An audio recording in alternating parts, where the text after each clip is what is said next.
Carl Jung sat in his study late at night, a dim lamp glowing on his desk. His journals were piled high, pages filled with sketches of mandalas, notes on dreams, and reflections that few had ever read. Outside, the Alps lay quiet, the snow reflecting a pale moonlight. Jung leaned back, eyes half closed, and allowed his thoughts to wander to the one mystery that had followed him through life. What becomes of the soul when the body ceases its work? He remembered vividly the experience he once had during his illness, when his heart faltered and he felt himself leave his body.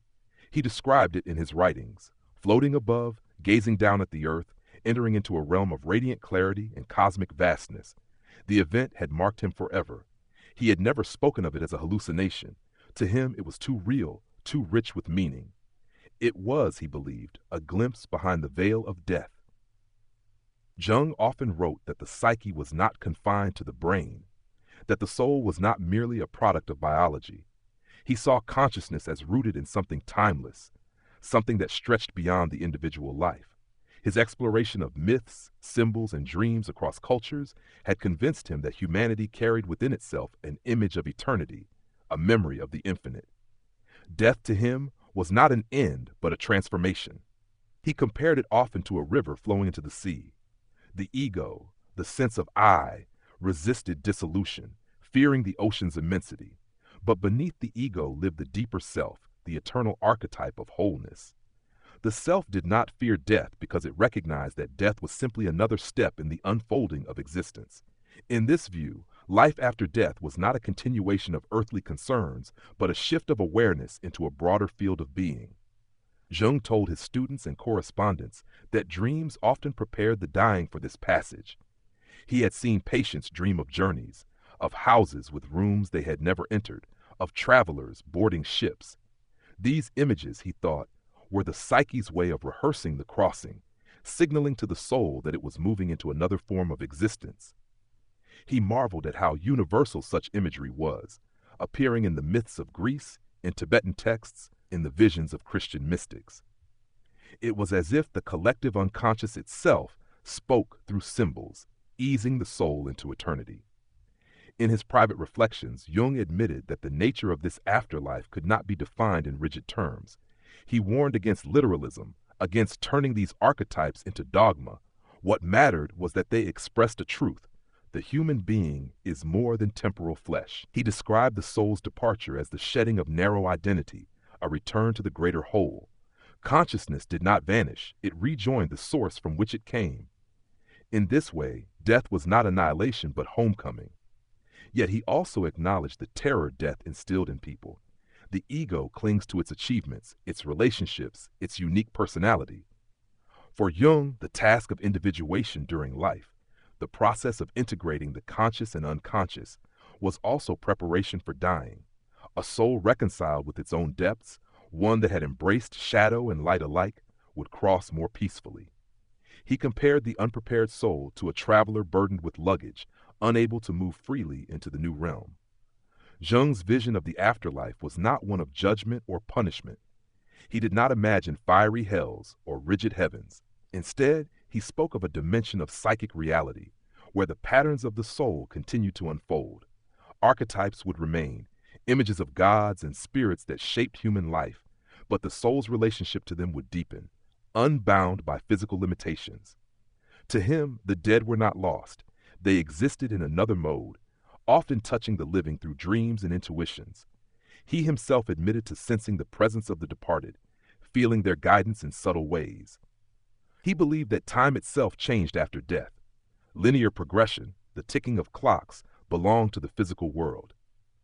Beyond the body, the soul entered a realm closer to eternity, where moments interwove and meaning rather than duration held sway. In that state, a single vision could contain centuries, and the whole of one's life could be comprehended at once. This, he thought, was why near-death experiences often involved panoramic reviews of life events. It was not judgment, but integration, a gathering of the story into wholeness. His years of studying alchemy had given him metaphors to express this mystery. The alchemist spoke of transformation, of turning lead into gold, of the death of matter leading to rebirth.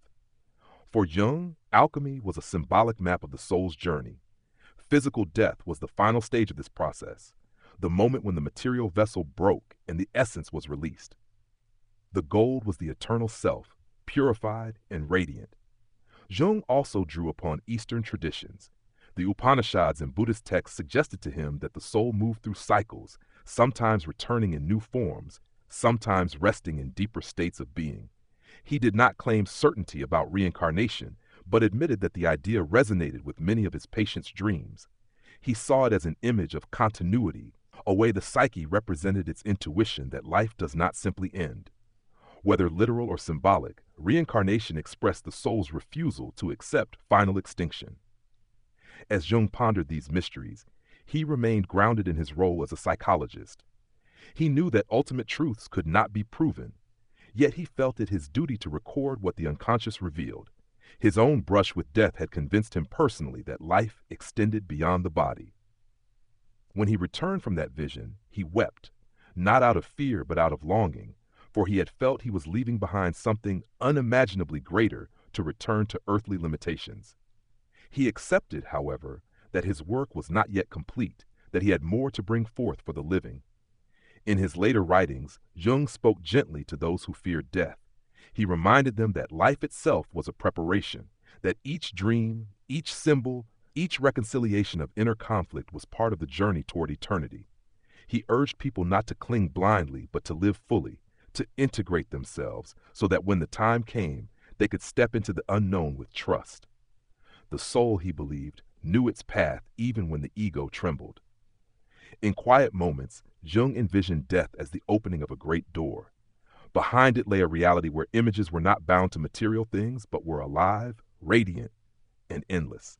The soul entered into dialogue with these presences, weaving itself into the eternal fabric. He pictured it as a realm of archetypal truth, where the individual recognized both its uniqueness and its unity with the whole. He spoke of it not as a place of forgetting, but of remembering the eternal self that had always been. And so Jung, the explorer of the unconscious, left behind a vision of life after death that was neither dogmatic nor nihilistic. To him, the soul was immortal in its essence, bound to the rhythms of the cosmos, continuing its story beyond the brief span of earthly existence. Death was not an enemy, but a passage, a return to origins, a widening into eternity. In the silence of his study, Jung closed his journal. He knew he could not solve the mystery with finality, but he had glimpsed enough to trust that death was not darkness, but transformation. For him, the question was no longer, does the soul survive?